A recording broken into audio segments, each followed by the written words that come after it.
ఈరోజు మనందరం కూడా గుర్తుపెట్టుకోవాలి, మన పెద్దలు పండుగలకి ఒక శాస్త్రీయత ఉంది. ఈరోజు దీపావళి జరుపుకుంటున్నాం. ఈ దీపావళి ఒక్కసారి చూస్తే దీంట్లో ఒక మెసేజ్ ఉంది.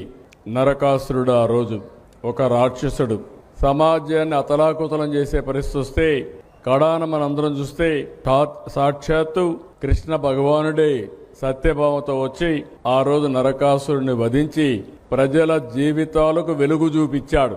అందుకే ఈరోజు మనం అందరం దీపావళి పండుగ చేసుకుంటున్నాం. ఇది చూసిన తర్వాత మనం గుర్తుపెట్టుకోవాల్సింది, ఇంత మునుపు కూడా చరిత్రలో కూడా చాలా మంది రాక్షసులుంటే ఆ రాక్షసుల్ని ఎవరు ఓడించలేకపోతే, లేకుంటే వాళ్ళని తుదముట్టించలేకపోతే కడాన భగవంతుడే వచ్చి వాళ్ళని శిక్షించి సమాజాన్ని కాపాడారు.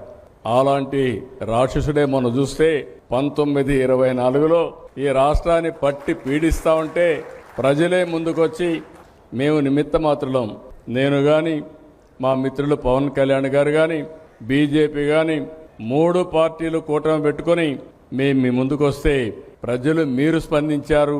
94% స్ట్రైక్ రేట్ అంటే నా రాజకీయ జీవితంలో ఆంధ్రప్రదేశ్లో ఎప్పుడూ చూడలేదు. అలాంటి విజయాన్ని ఇచ్చారు. ఈ పండుగ మనకందరికీ ఒక మెసేజ్. ఆ మెసేజ్ ఏంటంటే ఎప్పుడు కూడా ఈ యొక్క చెడు ఉంటే ఆ చెడుని ఖండించడానికి చరిత్రలో కూడా అనేక సంఘటనలు జరిగినప్పుడు మళ్ళా అలాంటి సంఘటనలు పునరావృతం కాకుండా ఉండాలంటే ప్రతి నిమిషం మీలో కూడా గుర్తుపెట్టుకోవాల్సిన అవసరం ఉంది. అందుకే ఇలాంటి పండుగలు చేసుకుంటున్నాం. దీనివల్ల ఒక మెసేజ్ ఉంటుందని చెప్పి కూడా నేను మీకు తెలియజేస్తున్నా.